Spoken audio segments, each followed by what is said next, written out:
നമസ്കാരം. കേരള നിയമസഭയുടെ ചരിത്രത്തിലെ കറുത്ത അധ്യായം.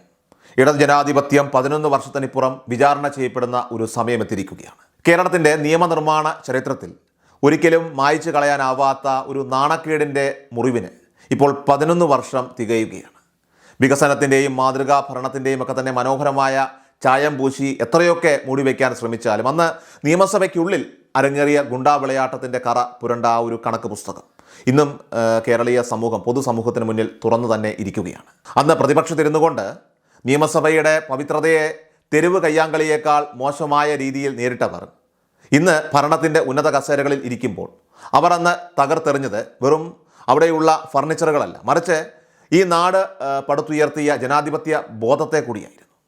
കാലം എത്ര കഴിഞ്ഞാലും ഈ മുറിവുകൾ ഉണങ്ങില്ലെന്നും ആ കറുത്ത ദിനത്തിലെ ഓർമ്മകൾ ഇന്നും കേരള മനസാക്ഷിയെ ഭീതിയോടെയും ലജ്ജയോടും കൂടി വേട്ടയാടുന്നുവെന്നതുമാണ് യാഥാർത്ഥ്യം. അന്നത്തെ UDF സർക്കാരിൻ്റെ ബജറ്റ് അവതരണം അത് തടയുക എന്ന ഏക ലക്ഷ്യത്തോടെ LDF MLA മാർ സഭയ്ക്കുള്ളിൽ അഴിച്ചുവിട്ടത് സമാനതകളില്ലാത്ത അക്രമ പരമ്പരകളായിരുന്നു. ജനാധിപത്യപരമായിട്ടുള്ള മാർഗങ്ങളിലൂടെ പ്രതിഷേധിക്കാൻ 100,000 വഴികൾ മുന്നിലുണ്ടായിട്ടും കായിക ബലം കൊണ്ട് നിയമസഭയെ ഒരു യുദ്ധകളമാക്കി മാറ്റാനാണെന്ന് CPM-ഉം അവരുടെ കൂട്ടരുമൊക്കെ തന്നെ ശ്രമിച്ചത്. ധനമന്ത്രി KM മാണിയെ ബജറ്റ് അവതരിപ്പിക്കാൻ അനുവദിക്കില്ലെന്ന വാശിയോടുകൂടി സ്പീക്കറുടെ ഡയസിലേക്ക് ഇരച്ചു കയറിയ ഇടതുപക്ഷ നേതാക്കൾ അവർ നടത്തിയത് കേട്ടുകേൾവി ഇല്ലാത്ത വിധത്തിലുള്ള ആക്രോശങ്ങളായിരുന്നു. ജനങ്ങൾ തങ്ങളെ നിയമനിർമ്മാണത്തിനായി തിരഞ്ഞെടുത്തയച്ചവരാണെന്ന ബോധം പോലും മറന്നുകൊണ്ട് തെരുവ് ഗുണ്ടകളെ പോലെ പെരുമാറിയ ജനപ്രതിനിധികളുടെ ആ ഒരു പ്രകടനം തത്സമയം ലോകം മുഴുവൻ കണ്ട് ലജ്ജിച്ച ഒരു നിമിഷമായിരുന്നു അന്ന്. ജനങ്ങളുടെ നികുതിപ്പണം ഉപയോഗിച്ച് നിർമ്മിച്ച നിയമസഭയുടെ പൊതുമുതൽ അടിച്ചു തകർക്കാൻ ഇവർക്ക് ആരാണ് അധികാരം നൽകിയത് എന്ന പ്രധാന ചോദ്യം ഇന്നും വളരെ പ്രസക്തമാണ്. കാരണം ലക്ഷക്കണക്കിന് രൂപയുടെ നഷ്ടമാണ് അന്ന് സഭയ്ക്ക് ഉള്ളിലുണ്ടായത്.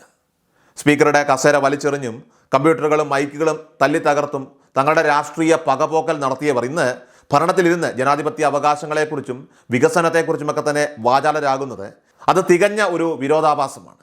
തങ്ങൾ ചെയ്ത തെറ്റിൽ പശ്ചാത്തപിക്കുന്നതിന് പകരമായിട്ട് ഈ ഒരു ക്രിമിനൽ കേസ് പിൻവലിക്കാനായിട്ട് പിണറായി സർക്കാർ ഖജനാവിൽ നിന്ന് തന്നെ കോടികൾ ചിലവാക്കി സുപ്രീം കോടതി വരെ പോയത് ജനാധിപത്യ കേരളത്തോടുള്ള വെല്ലുവിളിയായിരുന്നു. എന്നാൽ പരമോന്നത നീതിപീഠത്തിൽ നിന്നും ലഭിച്ച കനത്ത പ്രഹരം ഇവരുടെ ജനാധിപത്യ വിരുദ്ധതയ്ക്കേറ്റ വലിയൊരു തിരിച്ചടിയായി മാറിയിരിക്കുകയാണ്. സഭയ്ക്കുള്ളിലെ അക്രമത്തെ പ്രതിഷേധമെന്ന് ഓമനപ്പേരിട്ട് വിളിക്കാൻ ശ്രമിച്ച ഇടതുപക്ഷത്തിന് സുപ്രീം കോടതിയുടെ നിരീക്ഷണങ്ങൾ മുഖത്തേറ്റ ഒരു അടി തന്നെയായിരുന്നു. നിയമസഭയ്ക്കുള്ളിൽ കുറ്റകൃത്യം ചെയ്യുന്നവർക്ക് ജനപ്രതിനിധി എന്ന നിലയിലുള്ള യാതൊരു പരിരക്ഷയും അവകാശപ്പെടാനാവില്ലെന്ന് കോടതി വ്യക്തമാക്കിയതോടെ ഇവരുടെ അഴിഞ്ഞാട്ടം വെറും ഒരു രാഷ്ട്രീയ പ്രതിഷേധമല്ല, മറിച്ച് ക്രിമിനൽ നടപടിയാണെന്ന് ലോകത്തിന് തന്നെ ഇപ്പോൾ ബോധ്യപ്പെട്ടിരിക്കുകയാണ്. ജനങ്ങളുടെ പണം ഉപയോഗിച്ച് തങ്ങളുടെ അണികളെ സംരക്ഷിക്കാനായിട്ട് നടത്തിയ ശ്രമങ്ങളെല്ലാം തന്നെ ഇവിടെ പരാജയപ്പെട്ടെങ്കിലും ഈ കറുത്ത അധ്യായത്തിന് മാപ്പ് പറയാൻ ഇതുവരെ ഇടതുപക്ഷം തയ്യാറായിട്ടില്ല എന്നത് അവരുടെ രാഷ്ട്രീയ സംസ്കാരത്തിൻ്റെ ജീർണതയാണ് ഇവിടെ കാട്ടിത്തരുന്നത്. രാഷ്ട്രീയ വിയോജിപ്പുകളെ ആശയങ്ങൾ കൊണ്ടും അതോടൊപ്പം തന്നെ സംവാദങ്ങൾ കൊണ്ടുമൊക്കെ തന്നെ നേരിടുന്നതിന് പകരമായിട്ട് അക്രമത്തെയും കയ്യാങ്കളിയെയും പ്രോത്സാഹിപ്പിക്കുന്ന ശൈലി കേരളത്തിന് എന്നും ഒരു ശാപം തന്നെയാണ്. ഇന്ന് സഭയ്ക്കുള്ളിൽ സ്പീക്കറുടെ ഡയസിന് അരികിലെത്തി ചെറിയൊരു പ്രതിഷേധം നടക്കുമ്പോൾ പോലും മുറവിളി കൂട്ടുന്ന ഭരണപക്ഷത്തെ പ്രമുഖർ 11 വർഷം മുൻപ് തങ്ങൾ സ്പീക്കറുടെ കസേര വലിച്ചെറിഞ്ഞതും ഡയസിൽ താണ്ഡവമാടിയതും മറന്നുപോയതുപോലെയാണ് അഭിനയിക്കുന്നത്. സഭയുടെ അന്തസ്സിനെക്കുറിച്ച് വാതോരാതെ പ്രസംഗിക്കുന്നവർ സ്വന്തം ചരിത്രം ഒന്ന് തിരിഞ്ഞു നോക്കുന്നത് ഏറെക്കുറെ നന്നായിരിക്കും. കാലം പല കണക്കുകളും വീട്ടാറുണ്ട്. അധികാര കസേരയിൽ ഇത്രയും കൊള്ളരുതായ്മകളൊക്കെ ചെയ്യുമ്പോഴും അക്രമത്തിൻ്റെ വഴി സ്വീകരിക്കാതെ ജനാധിപത്യപരമായ മാന്യത പുലർത്തുന്ന പ്രതിപക്ഷത്തിൻ്റെ രീതികൾ കാണുമ്പോൾ അന്ന് സ്പീക്കറുടെ ഇരിപ്പിടം തകർത്തെറിഞ്ഞവർക്ക് എന്തെങ്കിലും കുറ്റബോധം തോന്നുന്നുണ്ടോ എന്ന സംശയമാണ്. ജനാധിപത്യത്തോടും അതിൻ്റെ ശ്രീകോവിലിനോടും നിങ്ങൾ കാണിച്ച ഈ ഒരു അവമതിപ്പിന് കാലം തീർച്ചയായിട്ടും ഉത്തരം പറയിപ്പിക്കും എന്ന് ഉറപ്പാണ്.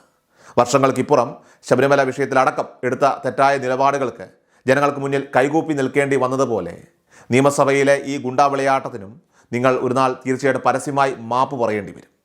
ആ കറുത്ത ദിനത്തിൽ സ്പീക്കറുടെ ഡയസിൽ നിങ്ങൾ ഒഴുക്കിയ ആ ആക്രോശങ്ങൾ ജനാധിപത്യ കേരളം ഇന്നും മറന്നിട്ടില്ല.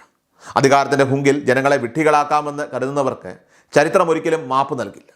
ഈ വാർഷിക വേളയിൽ കേരളം ഒരേ സ്വരത്തിൽ പറയുന്നു, നിയമസഭയുടെ അന്തസ്സ് കിടത്തിയ പൊതുമുതൽ നശിപ്പിച്ച ആ കറുത്ത ദിനത്തിനും അതിന് നേതൃത്വം നൽകിയവർക്കും കാലം കാത്തുവെച്ച നീതി ഉടൻ തന്നെ നടപ്പിലാക്കുക തന്നെ ചെയ്യുമെന്ന്.